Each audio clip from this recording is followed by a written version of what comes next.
ಬೆಂಗಳೂರಲ್ಲಿ ನಿನ್ನೆ ಸಂಜೆ ಹಾಗೂ ತಡರಾತ್ರಿ ಹಲವೆಡೆ ಮುಂಗಾರು ತಂಪರೆದಿದೆ. ಕಂಟೋನ್ಮೆಂಟ್, ವಸಂತನಗರ, ಸದಾಶಿವನಗರ, ಶೇಷಾದ್ರಿಪುರಂ, ಮಲ್ಲೇಶ್ವರಂ, ಉತ್ತರಹಳ್ಳಿ, ನಂದಿನಿ ಲೇಔಟ್ ಸೇರಿದಂತೆ ಹಲವೆಡೆ ಧಾರಾಕಾರ ಮಳೆಯಾಗಿದೆ. ರಸ್ತೆ ಮೇಲೆ ನೀರು ನಿಂತ ಪರಿಣಾಮ ವಾಹನ ಸವಾರರು ಪರದಾಡಿದ್ದಾರೆ.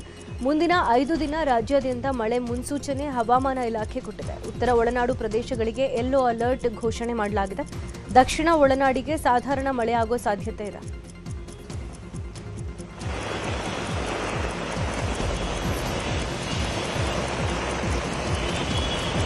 ಎಲೆಕ್ಟ್ರಾನಿಕ್ ಸಿಟಿ ಭಾಗದಲ್ಲೂ ನಿರಂತರ ಮಳೆಯಾಗಿದೆ. ಮಳೆಯಿಂದ ರಸ್ತೆ ಮೇಲೆ ಅಂದಾಜು 3 ಅಡಿಯಷ್ಟು ನೀರು ನಿಂತ ಪರಿಣಾಮ ವಾಹನ ಸವಾರರು ಪರದಾಡಿದ್ದಾರೆ.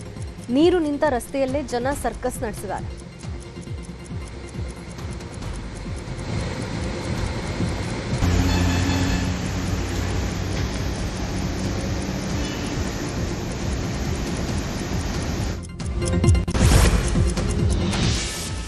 ಕೋಲಾರ ಜಿಲ್ಲೆಯ ಹಲವೆಡೆ ಧಾರಾಕಾರ ಮಳೆ ಸುರಿದಿದೆ. ಕೋಲಾರ, ಮಾಲೂರು, ಶ್ರೀನಿವಾಸಪುರ ತಾಲೂಕಿನಲ್ಲಿ ಜೋರು ಮಳೆ ಆಗಿದೆ.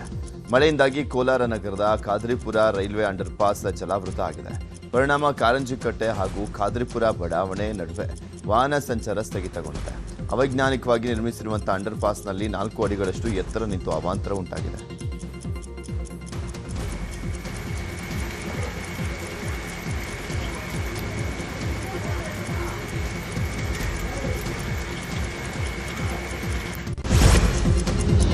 ಖಾತೆ ಹಂಚಿಕೆ ಟ್ರಬಲ್ ನಡುವೆ ದೆಹಲಿಗೆ ತೆರಳಿದ್ದ ಸಿಎಂ ಡಿಕೆಶಿ ಬೆಂಗಳೂರಿಗೆ ವಾಪಸ್ ಆಗಿದ್ದಾರೆ. ನಿನ್ನೆ ಸದಾಶಿವನಗರ ನಿವಾಸಕ್ಕೆ ಬಂದ ಡಿಕೆಶಿ ತುಂತುರು ಮಳೆಯಿದ್ದ ಕಾರಣ ಯಾವುದೇ ಪ್ರತಿಕ್ರಿಯೆ ಕೊಟ್ಟಿಲ್ಲ. ಏರ್ಪೋರ್ಟ್ನಿಂದ ಸೀದಾ ಸದಾಶಿವನಗರದ ತಮ್ಮ ನಿವಾಸಕ್ಕೆ ತೆರಳಿದ್ದಾರೆ.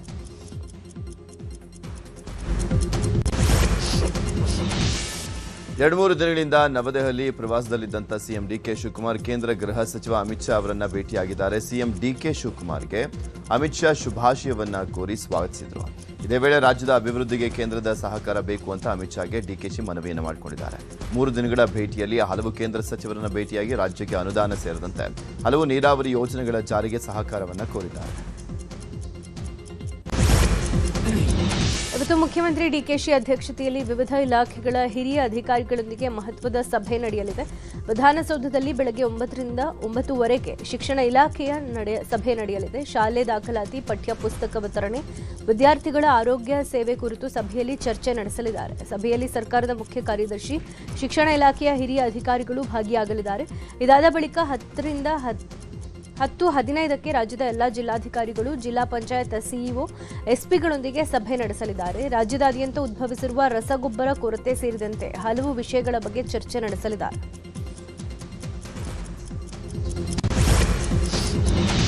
ಜೂನ್ 18ರಂದು ವಿಧಾನ ಪರಿಷತ್ ಚುನಾವಣೆ ನಡೆಯಲಿದ್ದು ಕುದುರೆ ವ್ಯಾಪಾರದ ಭೀತಿ ಎದುರಾಗಿದೆ. ಮುನ್ನೆಚ್ಚರಿಕಾ ಕ್ರಮವಾಗಿ ಕಾಂಗ್ರೆಸ್ ಶಾಸಕರನ್ನ ರೆಸಾರ್ಟ್ಗೆ ಶಿಫ್ಟ್ ಮಾಡಲಿಕ್ಕೆ ಸಿದ್ಧತೆ ನಡೆದಿದೆ. ಚುನಾವಣೆಗೂ 2 ದಿನ ಮುಂಚಿತವಾಗಿಯೇ ಅಂದರೆ ಜೂನ್ 16ರಂದು ಎಲ್ಲ ಕಾಂಗ್ರೆಸ್ನ ಶಾಸಕರನ್ನ ಬಿಡದಿ ಬಳಿಯ ರೆಸಾರ್ಟ್ಗೆ ಶಿಫ್ಟ್ ಮಾಡಲಿಕ್ಕೆ ಮಾಸ್ಟರ್ ಪ್ಲಾನ್ ರೂಪಿಸಲಾಗಿದೆ. ಅಷ್ಟೇ ಅಲ್ಲ, ಜೂನ್ 16ರಂದೇ ರೆಸಾರ್ಟ್ನಲ್ಲಿ ಮಹತ್ವದ ಶಾಸಕಾಂಗ ಸಭೆಯನ್ನು ಕರೆಯಲಾಗಿದೆ. ಪರಿಷತ್ ಚುನಾವಣೆಯಲ್ಲಿ ಅಡ್ಡ ಮತದಾನದ ಭೀತಿ ಹಿನ್ನೆಲೆ ಜೆಡಿಎಸ್ ಅಲರ್ಟ್ ಆಗಿದೆ. ಅಡ್ಡ ಮತದಾನದ ಕುರಿತು ಕೇಂದ್ರ ಸಚಿವ ಎಚ್ಡಿಕೆ ತಮ್ಮ ಶಾಸಕರ ಜೊತೆಗೆ ಮಹತ್ವದ ಸಭೆ ನಡೆಸಿದ್ದಾರೆ. ಬೆಂಗಳೂರಿನ ಜೆಪಿ ನಗರದಲ್ಲಿರುವ ತಮ್ಮ ನಿವಾಸಕ್ಕೆ ಹನೂರು ಮಂಜುನಾಥ್ರನ್ನ ಕರೆಸಿಕೊಂಡು ಅಂತಿಮ ಹಂತದ ತಂತ್ರಗಾರಿಕೆ ಬಗ್ಗೆ ಚರ್ಚೆ ಮಾಡಿದ್ದಾರೆ. ಯಾರೂ ಆಮಿಷಗಳಿಗೆ ಬಲಿಯಾಗಬೇಡಿ. ಕಾಂಗ್ರೆಸ್ನ ಕೆಲ ಶಾಸಕರು ನನ್ನ ಸಂಪರ್ಕದಲ್ಲಿದ್ದಾರೆ. ನಮ್ಮ ಅಭ್ಯರ್ಥಿ ಗೋವಿಂದರಾಜು ಗೆದ್ದೇ ಗೆಲ್ತಾರೆ. ಡಿಕೆಶಿ ನಮ್ಮ ಶಾಸಕರನ್ನ ಸೆಳೆಯೋಕೆ ಯತ್ನಿಸುತ್ತಿದ್ದಾರೆ. ನೀವುಗಳು ಒಗ್ಗಟ್ಟಿನಿಂದ ಇರಿ. ಬಿಜೆಪಿ ಶಾಸಕರ ಜೊತೆಗೂ ವಿಶ್ವಾಸ ಕಾಪಾಡಿಕೊಳ್ಳಿ ಅಂತ ಸಲಹೆ ಕೊಟ್ಟಿದ್ದಾರೆ.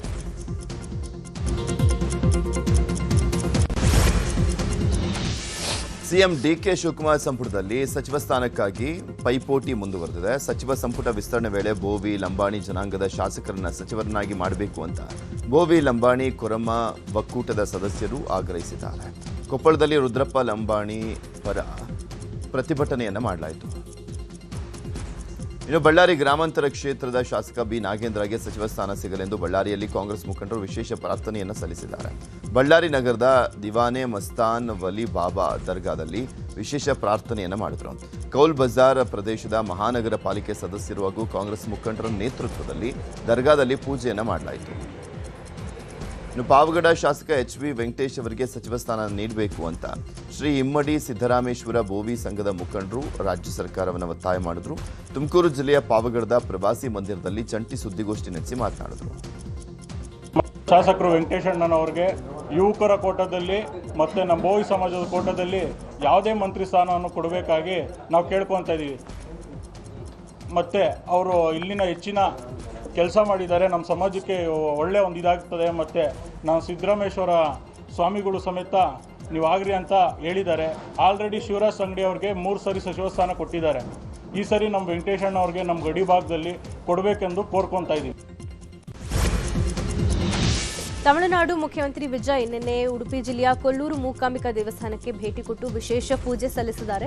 ದೇವಸ್ಥಾನದ ಸಂಪ್ರದಾಯದಂತೆ ಶರ್ಟ್ ಬಿಚ್ಚಿ ಶಲ್ಯ ಧರಿಸಿ ದೇವಸ್ಥಾನ ಪ್ರವೇಶಿಸುವ ಮೂಲಕ ಶಿಷ್ಟಾಚಾರ ಪಾಲನೆ ಮಾಡಿದ್ದಾರೆ.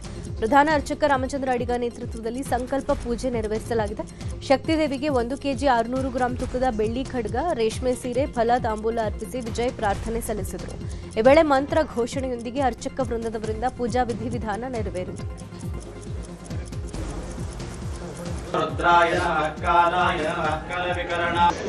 ಸ್ವಾಗತ ಮಾಡುವಂಥ ಹಿನ್ನೆಲೆಯಲ್ಲಿ ಸಂಕಲ್ಪ ವಿಶೇಷವಾಗಿ ಅವರೇನು ಹೇಳಲಿಲ್ಲ. ಅವರು ದೇವರ ಎದುರಿಗೆ ಫಲವನ್ನು ಸಮರ್ಪಣೆ ಮಾಡಿ ಆನಂತರ ಸಂಕಲ್ಪದಲ್ಲಿ ವಿಶೇಷವಾಗಿ ಏನೂ ಹೇಳಲಿಲ್ಲ, ಹೆಸರು ನಕ್ಷತ್ರ ಅಷ್ಟೇ ಹೇಳಿದರು. ಆನಂತರ ಖಡ್ಗ ಸಮರ್ಪಣೆ ಮಾಡಿದರು. ಖಡ್ಗ ಸಮರ್ಪಣೆ ಮಾಡಿದ ನಂತರ ತಾಯಿಯಲ್ಲಿ ನಿತ್ಯವೂ ಇದನ್ನಿಟ್ಟು ಒಂದು ಅಲಂಕಾರಕ್ಕೆ ಉಪಯೋಗಿಸಿ ಅಂತ ಅಷ್ಟನ್ನು ಮಾತ್ರ ಹೇಳಿದ್ದಾರೆ. ಬೇರೆ ಏನು ವಿಚಾರ ಅವ್ರು ಮಾತಾಡಲಿಲ್ಲ. ಯಾವ ರೀತಿಯ ಖಡ್ಗ ಅಂತ? ಚಿನ್ನದ? ಯಾವ ಬೆಳ್ಳಿಯ ಹೊರೆ ಇದೆ ಮತ್ತು ಅದು ಬಾಕ್ಸ್ ಆಗಿದೆ. ಈಗ ಖಡ್ಗ ಅಂತ ಹೇಳಿದ್ರೆ ಅದು ವಿಜಯದ ಪ್ರತೀಕ ಒಂದು, ಅಥವಾ ಮುಂಚೆ ಸಂಕಲ್ಪ ಮಾಡ್ಕೊಳ್ಳೋದಿದ್ರೆ ಶತ್ರು ಸಂಹಾರದ ಒಂದು ಸಂಕಲ್ಪ. ಸುತ್ತದ ದೇವರ ದರ್ಶನವನ್ನು ಮಾಡಿದರು. ಪರಿವಾರ ದೇವರ ವೀರಭದ್ರ ದರ್ಶನ ಮಾಡಿ ಕಾಯನ್ನು ತಲೆಗೆ ಸುತ್ತಿ ಅದನ್ನು ಸ್ಫೋಟ ಮಾಡಲಾಗಿದೆ. ಆನಂತರ ಪರಿವಾರ ದೇವಸ್ಥಾನದ ಎಲ್ಲ ದರ್ಶನ ಮಾಡಿ ಆನಂತರದಲ್ಲಿ ಸೀದಾ ತೆರಳಿರ್ತಾರೆ. ಸರ್, ಏನು ಸಂಕಲ್ಪ ಮಾಡಿದ್ದಾರೆ ಏನಾದ್ರು ಹೇಳಿದ್ರೆ ತಮ್ಮ ಜೊತೆ? ಅಲ್ಲ, ಸಂಕಲ್ಪ ಕ್ಷೇತ್ರದ ಒಂದು ಸಂಕಲ್ಪ ವಿಧಿ ಇದೆ. ಅದಲ್ಲದೆ ಅವರು ಪ್ರತ್ಯೇಕ ಯಾವುದೇ ಸಂಕಲ್ಪವನ್ನು ಹೇಳಲಿಲ್ಲ. ಅವ್ರ ಜೊತೆ ಬಂದವರು ಹೇಳಲಿಲ್ಲ, ಯಾವುದೇ ಸಂಕಲ್ಪ ಹೇಳಲಿಲ್ಲ. 5 ಬಾರಿ ಶಾಸಕರಾಗಿರುವಂತಹ ಹಂಪನಗೌಡ ಬಾದರ್ಲಿಗೆ ಸಚಿವ ಸ್ಥಾನ ನೀಡುವಂತೆ ಆಗ್ರಹಿಸಿ ಕಾಂಗ್ರೆಸ್ ಕಾರ್ಯಕರ್ತರು ಅಭಿಮಾನಿಗಳು ಪಾದಯಾತ್ರೆಯನ್ನು ಮಾಡಿದರು. ರಾಯಚೂರು ನಗರದ ಎಪಿಎಂಸಿ ಗಣೇಶ ದೇವಸ್ಥಾನದಿಂದ ಪ್ರಾರಂಭವಾದಂಥ ಪಾದಯಾತ್ರೆ ಹೊಸಳ್ಳಿ ಕ್ಯಾಂಪ್, ಬಂಗಾರಿ ಕ್ಯಾಂಪ್ ಮೂಲಕ ಶಕ್ತಿಪೀಠ ಅಂಬಾ ಮಠಕ್ಕೆ ಬೃಹತ್ ಪಾದಯಾತ್ರೆ ನಡೆಯಿತು. ಈ ಬಾರಿ ಹಂಪನಗೌಡ ಬಾದರ್ಲಿಗೆ ಸಚಿವ ಸ್ಥಾನ ಕೊಡಬೇಕು ಅಂತ ಆಗ್ರಹಿಸಿದ್ರು. ಅಂಬಾದೇವಿಗೆ ವಿಶೇಷ ಪೂಜೆ ಸಲ್ಲಿಸಿ 1001 ತೆಂಗಿನಕಾಯಿ ಒಡೆದು ದೇವರಲ್ಲಿ ಹರಕೆ ಹೊತ್ತರು.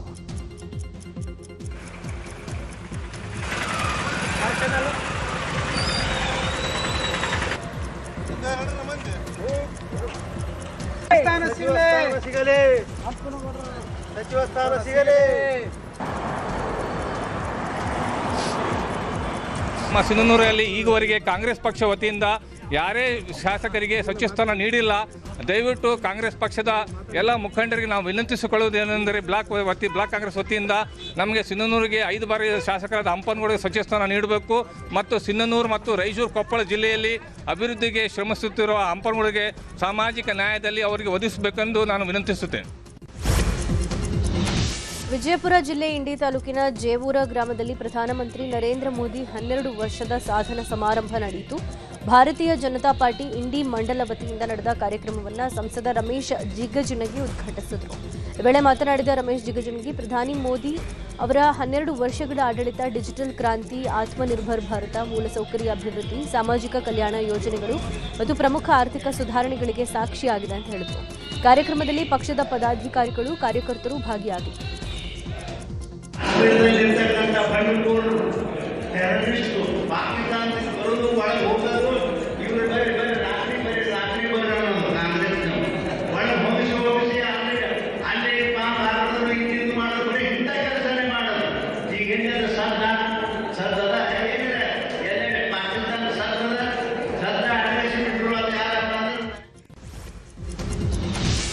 ರೈತರ ತೀವ್ರ ವಿರೋಧ ವಿವಾದದ ನಡುವೆ ಬಿಡದಿ ಟೌನ್ಶಿಪ್ ಯೋಜನೆಯ ಭೂ ಸ್ವಾಧೀನಕ್ಕೆ ರಾಜ್ಯ ಸರ್ಕಾರ ಅಂತಿಮ ಅಧಿಸೂಚನೆಯನ್ನು ಹೊರಡಿಸಿದೆ.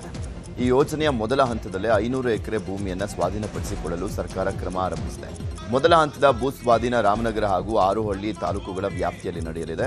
ಬಿಡದಿ ಹೋಬಳಿಯ ಕೆಂಪಯ್ಯನಪಾಳ್ಯ, ಮಂಡಲಹಳ್ಳಿ ಹಾಗೂ ವಡೇರಹಳ್ಳಿ ಗ್ರಾಮದ ಸುಮಾರು 754 ರೈತರ ಜಮೀನುಗಳ ಭೂಸ್ವಾಧೀನಕ್ಕೆ ಸಿದ್ಧತೆ ನಡೆದಿದೆ. ಭೂಸ್ವಾಧೀನಕ್ಕೆ ಪರಿಹಾರವಾಗಿ ಪ್ರತಿ ಎಕರೆ ಭೂಮಿಗೆ ಕನಿಷ್ಠ 2,07,00,000 ಕೊಡುವಂಥ ಸಾಧ್ಯತೆ ಇರುವಂಥದ್ದು. ಇನ್ನು ಈಗ ಆಲ್ರೆಡಿ ಅದಕ್ಕೆ ಅಧಿಸೂಚನೆಯನ್ನು ಹೊರಡಿಸಲಾಗಿದೆ. ಇನ್ನು ಬಿಡದಿ ಟೌನ್ಶಿಪ್ ಯೋಜನೆಗೆ ರೈತರಿಂದ ವಿರೋಧ ಮುಂದುವರೆದಿದೆ. ಸರ್ಕಾರದಿಂದ ಭೂಸ್ವಾಧೀನ ವಿರೋಧಿಸಿ ಮುಂದಿನ ಹೋರಾಟದ ಬಗ್ಗೆ ಇಂದು ರೈತರು ಸುದ್ದಿಗೋಷ್ಠಿಯನ್ನು ಮಾಡಿದ್ದಾರೆ. ಮುಂದಿನ ಹೋರಾಟದ ಬಗ್ಗೆ ಮಾಹಿತಿಯನ್ನು ನೀಡಿದ್ದಾರೆ. ರಾಮನಗರ ಎಪಿಎಂಸಿ ಮಾರ್ಕೆಟ್ನ ರೈತ ಭವನದಲ್ಲಿ ಬೆಳಗ್ಗೆ 11 ಗಂಟೆಗೆ ಸುದ್ದಿಗೋಷ್ಠಿ ಪ್ರಾರಂಭ ಆಗುತ್ತೆ. ಕಾಡುಗುಡಿ ಠಾಣಾ ವ್ಯಾಪ್ತಿಯಲ್ಲಿ ಮಗು ವೆನೆಲ್ಲಾ ಕೊಲೆ ಪ್ರಕರಣದ ತನಿಖೆ ಚುರುಕುಗೊಳಿಸಲಾಗಿದೆ. ಇವತ್ತಿನಿಂದ ಬಾಣಸವಾಡಿ ಎಸಿಪಿ ಅನುಷಾ ನೇತೃತ್ವದಲ್ಲಿ ತನಿಖೆ ಮುಂದುವರಿಯಲಿದೆ. ಕಾಡುಗುಡಿ ತನಿಖಾಧಿಕಾರಿಯಿಂದ ಎಸಿಪಿ ಅನುಷಾ ತನಿಖಾ ವರದಿ ಪಡೆದಿದ್ದು, ಕಾಡುಗುಡಿ ಪೊಲೀಸ್ ಕಸ್ಟಡಿಯಿಂದ ಇವತ್ತು ತಮ್ಮ ಕಸ್ಟಡಿಗೆ ಪಡೆದು ತನಿಖೆ ನಡೆಸಲಿದ್ದಾರೆ. ಈ ಮೊದಲು ವಿಚಾರಣೆ ವೇಳೆ ವೆನೆಲ್ಲಾಳನ್ನ ತಾನೇ ಹತ್ಯೆ ಮಾಡಿದಾಗಿ ಮೋಹನ್ ತಪ್ಪೊಪ್ಪಿಕೊಂಡಿದ್ದಾನೆ. ಆದರೆ ಪ್ರಿಯಾಂಕಾ ವಿರುದ್ಧ ಯಾವುದೇ ಹೇಳಿಕೆ ಕೊಡ್ತಾ ಇಲ್ಲ. ಇನ್ನೊಂದು ಕಡೆ ತಂಗೇನೂ ಗೊತ್ತಿಲ್ಲ, ಮಗು ಕೊಲೆ ನಾ ಮಾಡಿಲ್ಲ ಅಂತ ಪ್ರಿಯಾಂಕಾ ಹೇಳ್ತಿದ್ದಾರೆ. ಇವತ್ತು ಅನುಷಾ ನೇತೃತ್ವದ ಸ್ಪೆಷಲ್ ಟೀಮ್ ಇಬ್ಬರನ್ನೂ ವಿಚಾರಣೆ ನಡೆಸಲಿದೆ. ಐಎಎಸ್ ಅಧಿಕಾರಿ ರೋಹಿಣಿ ಸಿಂಧೂರಿ ಹಾಗೂ ಐಪಿಎಸ್ ಅಧಿಕಾರಿ ಡಿ ರೂಪಾ ನಡುವಿನ ಜಗಳಕ್ಕೆ ಬ್ರೇಕ್ ಹಾಕಲಿಕ್ಕೆ ಸುಪ್ರೀಂ ಕೋರ್ಟ್ ಮುಂದಾಗಿದೆ. ಇಬ್ಬರು ಮಹಿಳಾ ಅಧಿಕಾರಿಗಳ ರಾಜಿಗೆ ಕೋರ್ಟ್ ನ್ಯಾಯಾಧೀಶರನ್ನು ನೇಮಿಸಿದೆ. ಸಂಧಾನಕಾರರಾಗಿ ಜಸ್ಟಿಸ್ ಕುರಿಯನ್ ಜೋಸೆಫ್ ಅವರನ್ನ ನೇಮಿಸಲಾಗಿದೆ. ಇಬ್ಬರ ನಡುವೆ ಮಾನನಷ್ಟ ಮೊಕದ್ದಮೆ ಕೇಸ್ನಲ್ಲಿ ಸಂಧಾನಕ್ಕೆ ಸೂಚನೆ ಕೊಡಲಾಗಿದೆ. ಕೋರ್ಟ್ನ ಹೊರಗಡೆ ಇಬ್ಬರು ಕುಳಿತು ಮಾತನಾಡಿ ವಿವಾದ ಬಗೆಹರಿಸಿಕೊಳ್ಳಿ ಎಂಬ ಸುಪ್ರೀಂ ಕೋರ್ಟ್ ನಿರ್ದೇಶನಕ್ಕೆ ರೋಹಿಣಿ ಸಿಂಧೂರಿ ಒಪ್ಪಿಗೆ ಸೂಚಿಸಿದ್ದಾರೆ ಅಂತ ಹೇಳಲಾಗಿದೆ. ಹಾಗಾಗಿ ಶೀಘ್ರದಲ್ಲೇ ಜಸ್ಟಿಸ್ ಕುರಿಯನ್ ಜೋಸೆಫ್ ನೇತೃತ್ವದಲ್ಲಿ ಸಂಧಾನ ಸಭೆ ನಡೆಯುವಂತ ಸಾಧ್ಯತೆ ಇದೆ. ಸಾಮಾಜಿಕ ಜಾಲತಾಣಗಳಲ್ಲಿ ಸಚಿವ ಸತೀಶ್ ಜಾರಕಿಹೊಳಿ ವಿರುದ್ಧ ಅಪಪ್ರಚಾರ ಮಾಡ್ತಾ ಇರುವ ಕಿಡಿಗೇಡಿಗಳನ್ನು ಬಂಧಿಸಲು ಒತ್ತಾಯಿಸಲಾಗಿದೆ. ಕಿಡಿಗೇಡಿಗಳ ವಿರುದ್ಧ ಕ್ರಮಕ್ಕೆ ಕರ್ನಾಟಕ ರಾಜ್ಯ ನಾಯಕರ ಯುವ ವೇದಿಕೆ ವತಿಯಿಂದ ಇವತ್ತು ಬೆಂಗಳೂರಲ್ಲಿ ಪ್ರತಿಭಟನೆ ಹಮ್ಮಿಕೊಳ್ಳಲಾಗಿದೆ. ಸಿದ್ದರಾಮಯ್ಯ ಹಾಗೂ ಸತೀಶ್ ಜಾರಕಿಹೊಳಿ ಇಬ್ಬರೂ ಕೂಡ ಚೆನ್ನಾಗಿದ್ದಾರೆ. ಸಿದ್ದರಾಮಯ್ಯ ಸಿಎಂ ಸ್ಥಾನದಿಂದ ಕೆಳಗಿಳಿಯೋಕೆ ಸತೀಶ್ ಜಾರಕಿಹೊಳಿ ಕಾರಣ ಅಂತ ಅಪಪ್ರಚಾರ ಮಾಡ್ತಾ ಇದ್ದಾರೆ. ಇದು ಸರಿಯಲ್ಲ ಅಂತ ಬೆಳಗ್ಗೆ 10 ಟೌನ್ ಹಾಲ್ ಮುಂಭಾಗ ಪ್ರತಿಭಟನೆ ನಡೆಯಲಿದೆ. ರಾಜ್ಯದ ಹಲವೆಡೆ ಗೊಬ್ಬರ ಹಾಗೂ ಬಿತ್ತನೆ ಬೀಜ ಅಭಾವ ಎದುರಾಗಿದೆ. ಈ ನಡುವೆ ರೈತರಿಗೆ ಯಾವುದೇ ರೀತಿಯ ಷರತ್ತು ವಿಧಿಸದೆ ಮುಕ್ತವಾಗಿ ರಸಗೊಬ್ಬರ ವಿತರಣೆ ಮಾಡಬೇಕು ಬಳ್ಳಾರಿಯಲ್ಲಿ ರೈತರು ಆಗ್ರಹಿಸಿದ್ದಾರೆ. ರಸಗೊಬ್ಬರಗಳ ಕೃತಕ ಅಭಾವ ಸೃಷ್ಟಿಸಿ ಬೆಲೆ ಏರಿಕೆ ಮಾಡ್ತಾ ಇರುವಂತಹ ಕ್ರಮವನ್ನು ತಕ್ಷಣ ನಿಲ್ಲಿಸಬೇಕು ಅಂತ ರಾಜ್ಯ ರೈತ ಸಂಘ ಹಾಗೂ ಹಸಿರು ಸೇನೆ ಕಾರ್ಯಕರ್ತರು ಬೈಕ್ ರ್ಯಾಲಿಯನ್ನು ನಡೆಸಿ ಪ್ರತಿಭಟನೆಯನ್ನು ಮಾಡಿದ್ದಾರೆ. ನಗರದ ಬಳ್ಳಾರಿ ಹೆಲ್ತ್ ಸಿಟಿಯಿಂದ ಆರಂಭವಾದಂತಹ ಬೈಕ್ ರ್ಯಾಲಿ ಜಿಲ್ಲಾಧಿಕಾರಿ ಕಚೇರಿಗೆ ತಲುಪಿತು. ಜಿಲ್ಲಾಧಿಕಾರಿ ಮೂಲಕ ರಾಜ್ಯ ಹಾಗೂ ಕೇಂದ್ರ ಸರ್ಕಾರಕ್ಕೆ ಹಕ್ಕೊತ್ತಾಯ ಪತ್ರವನ್ನು ಸಲ್ಲಿಸಿತು. ಈಗಾಗಲೇ ರಸಗೊಬ್ಬರದ ಕೊರತೆಯನ್ನು ಇವತ್ತು ಕೃತಕ ಅಭಾವವನ್ನು ಸೃಷ್ಟಿ ಮಾಡಿ ಇವತ್ತು ನಮ್ಮನ್ನು ರೈತರ ಗಾಬರಿಗೊಳಿಸುವಂಥ ಕಾರ್ಯಕ್ರಮ ಮಾಡ್ತಾ ಇದ್ದಾರೆ. ಏನು ಇವತ್ತು ಡಬಲ್ ರೇಟ್ ಮಾಡಿದ್ದಾರೆ. ಇವತ್ತು 1300 ರೂಪಾಯಿ ಇರೋಂಥ ಕಾಂಪ್ಲೆಕ್ಸನ್ನು 2150 ರೂಪಾಯಿ ಮಾಡಿದ್ದಾರೆ ಸರ್ಕಾರದವರು. ಅದಲ್ಲದೆ ಕಂಪ್ನಿಯವರು, ಸರ್ಕಾರದವರು ಎಲ್ಲರೂ ಅಂಗಡಿ ಮಾಲೀಕರು ನಾಟಕ ಮಾಡ್ತಾ ಇದ್ದಾರೆ. ಇವತ್ತು ಲಿಂಕ್ ತಗೊಳ್ರಿ, ನ್ಯಾನೋ DF ತಗ, ನ್ಯಾನೋ ಯೂರಿಯಾ ತಗ, ಗ್ರಾನ್ಯುವೆಲ್ಸ್ ತಗ ಅಂತೇಳಿ ಇದಕ್ಕೆ ಅಂತ್ಯ ಆಡ್ಬೇಕಂತೇಳಿ ಇವತ್ತು ಬಂದಿದ್ದೀವಿ. ಅಗ್ರಹಾರ ಜೈಲಲ್ಲಿದ್ದ ಶಂಕಿತ ಉಗ್ರ ಸಾವನ್ನಪ್ಪಿದ್ದಾನೆ. 60 ವರ್ಷದ ಶಂಕಿತ ಉಗ್ರ ಅಬ್ದುಲ್ ಖಾದರ್ 2008ರ ಮಡಿವಾಳ ಸರಣಿ ಬಾಂಬ್ ಬ್ಲಾಸ್ಟ್ ಕೇಸ್ನಲ್ಲಿ ಆರೋಪಿಯಾಗಿದ್ದ. 2010ರಿಂದ ಪರಪ್ಪನ ಅಗ್ರಹಾರ ಜೈಲಲ್ಲಿದ್ದ. ನಿನ್ನೆ ಬೆಳಗ್ಗೆ ಅಬ್ದುಲ್ ಖಾದರ್ ಆರೋಗ್ಯದಲ್ಲಿ ಏರುಪೇರಾಗಿದ್ದು ಜಯದೇವ ಹಾಸ್ಪಿಟಲ್ಗೆ ಕರೆದೊಯ್ಯಲಾಗ್ತಾ ಇತ್ತು. ಆದರೆ ಮಾರ್ಗ ಮಧ್ಯೆ ಹಾರ್ಟ್ ಅಟ್ಯಾಕ್ ಆಗಿ ಸಾವನ್ನಪ್ಪಿದ್ದಾನೆ. ಬೈಕ್ಗಳನ್ನು ಕಳ್ಳತನ ಮಾಡ್ತಾ ಇದ್ದಂಥ ಆರೋಪಿಯನ್ನ ಪೊಲೀಸರು ಬಂಧಿಸಿದ್ದಾರೆ. ಏಪ್ರಿಲ್ 4ರಂದು ಬೆಂಗಳೂರಿನ ಕಮರ್ಷಿಯಲ್ ಸ್ಟ್ರೀಟ್ ಪೊಲೀಸ್ ಠಾಣಾ ವ್ಯಾಪ್ತಿಯಲ್ಲಿ ಬೈಕ್ ಕಳ್ಳತನ ಆಗಿತ್ತು. ಸಿಕ್ಕ ಬೈಕ್ಗಳನ್ನು ಕದ್ದು ತಲೆಮರೆಸಿಕೊಂಡಿದ್ದಂಥ ಆರೋಪಿ ಕೊನೆಗೂ ಪೊಲೀಸರಿಗೆ ಸಿಕ್ಕಿಬಿದ್ದಿದ್ದಾನೆ. ಈತನಿಂದ 10 ಲಕ್ಷದ 30 ಸಾವಿರ ರೂಪಾಯಿ ಮೌಲ್ಯದ 11 ಬೈಕ್ಗಳನ್ನು ವಶಕ್ಕೆ ಪಡೆಯಲಾಗಿದೆ. ಮಂಡ್ಯ ಜಿಲ್ಲೆ ಹಲಗೂರಿನ ಆರ್ಐ ಲೋಕಾಯುಕ್ತ ಬಲೆಗೆ ಬಿದ್ದಿದ್ದಾರೆ. ಎನಾಮ್ ಜಮೀನು ಹದ್ದುಬಸ್ತು ಮಾಡೋಕೆ ಆರ್ಐ ಮಧುಸೂದನ್ ಎಕರೆಗೆ 3 ಲಕ್ಷದಂತೆ ಲಂಚಕ್ಕೆ ಬೇಡಿಕೆ ಇಟ್ಟಿದ್ರು. ಮಳವಳ್ಳಿಯ ತಾಲೂಕು ಕಚೇರಿ ಬಳಿ 10,000 ಮುಂಗಡ ಲಂಚ ಸ್ವೀಕರಿಸುತ್ತಾ ವೇಳೆ ಲೋಕಾಯುಕ್ತ ಅಧಿಕಾರಿಗಳು ರೆಡ್ ಹ್ಯಾಂಡ್ ಆಗಿ ಲಾಕ್ ಮಾಡಿದ್ದಾರೆ. ಸದ್ಯ ಮಧುಸೂದನ್ರನ್ನ ಅಧಿಕಾರಿಗಳು ನ್ಯಾಯಾಂಗ ಬಂಧನಕ್ಕೆ ಒಪ್ಪಿಸಿದ್ದಾರೆ.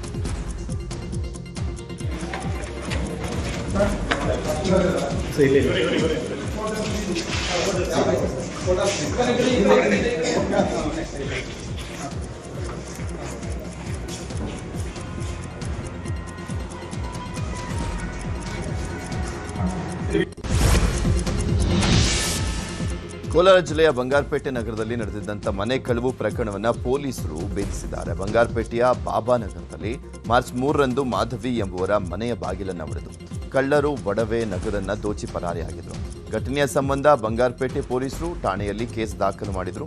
ಇದೀಗ ಆರೋಪಿಯನ್ನ ಪೊಲೀಸರು ಬಂಧಿಸಿದ್ದಾರೆ. ಕೆಜಿಎಫ್ ನಗರದ ನರೇಶ್ ಎಂಬಾತನನ್ನ ಬಂಧಿಸಿದ್ದು ಬಂಧಿತನಿಂದ 8 ಲಕ್ಷ ಮೌಲ್ಯದ 80 ಗ್ರಾಂ ಚಿನ್ನಾಭರಣವನ್ನು ವಶಕ್ಕೆ ಪಡೆಯಲಾಗಿದೆ.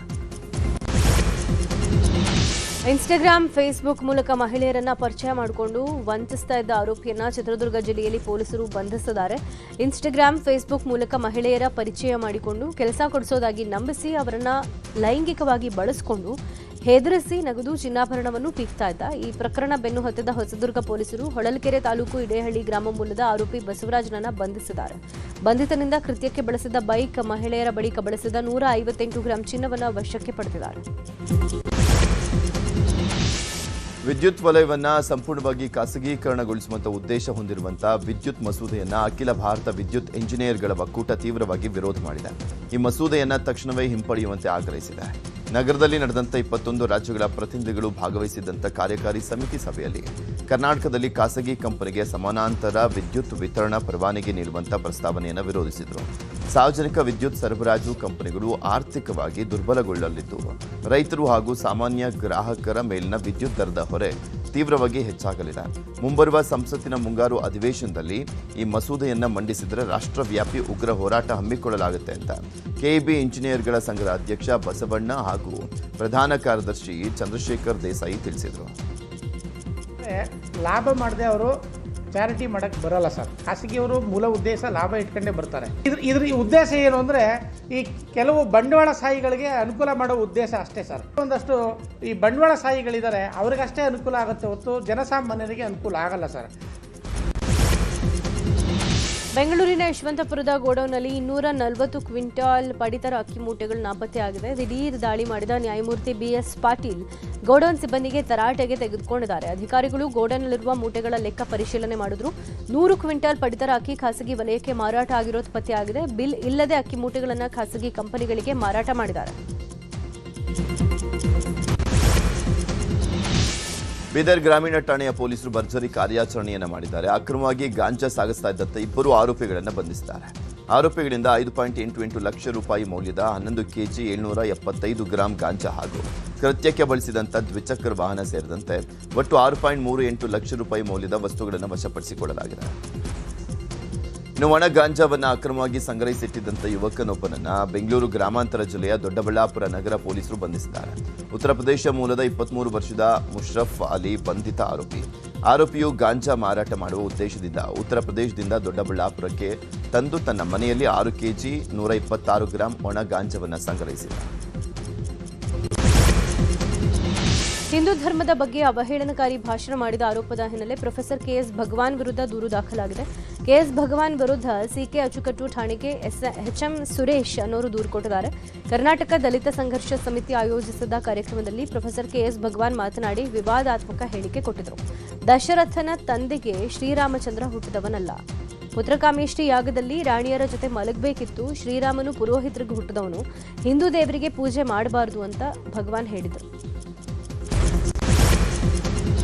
ಯಾದಗಿರಿ ನಗರದ ಎಸ್ಪಿ ಕಚೇರಿ ಹಿಂಭಾಗದಲ್ಲಿರುವಂತಹ ಪೃಥ್ವಿ ಶಂಕರ್ ಅವರ ಮನೆಯಲ್ಲೇ ನಾಗರಹಾವು ಪತ್ತೆಯಾಗಿದೆ.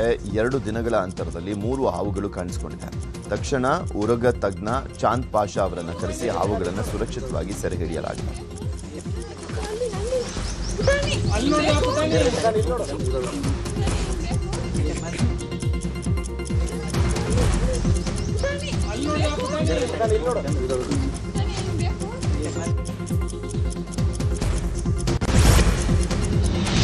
ಬಂಡೀಪುರದಲ್ಲಿ ಸಫಾರಿಗೆ ತೆರಳಿದ ಪ್ರವಾಸಿಗರಿಗೆ ಬೋಳಗುಡ್ಡದ ಸಮೀಪ ಕಾಡು ಪ್ರಾಣಿಗಳ ದರ್ಶನ ಆಗಿದೆ. ಒಂದ್ ಕಡೆ ತಾಯಿ ಕರಡಿಯೊಂದು ತನ್ನ 2 ಮರಿಗಳನ್ನ ಹೊತ್ತು ಸಾಕ್ತಾ ಇರೋ ಅಪರೂಪದ ದೃಶ್ಯ. ಇನ್ನೊಂದ್ ಕಡೆ ರಾಜ ಗಾಂಭೀರ್ಯದಿಂದ ಹೆಜ್ಜೆ ಹಾಕ್ತಾ ಇರೋ ಹುಲಿರಾಯ. ಮತ್ತೊಂದ್ ಕಡೆ ನರಿಗಳ ಓಡಾಟದ ದೃಶ್ಯ ಕಂಡು ಪ್ರವಾಸಿಗರು ಪುಳಕಿತರಾದರು.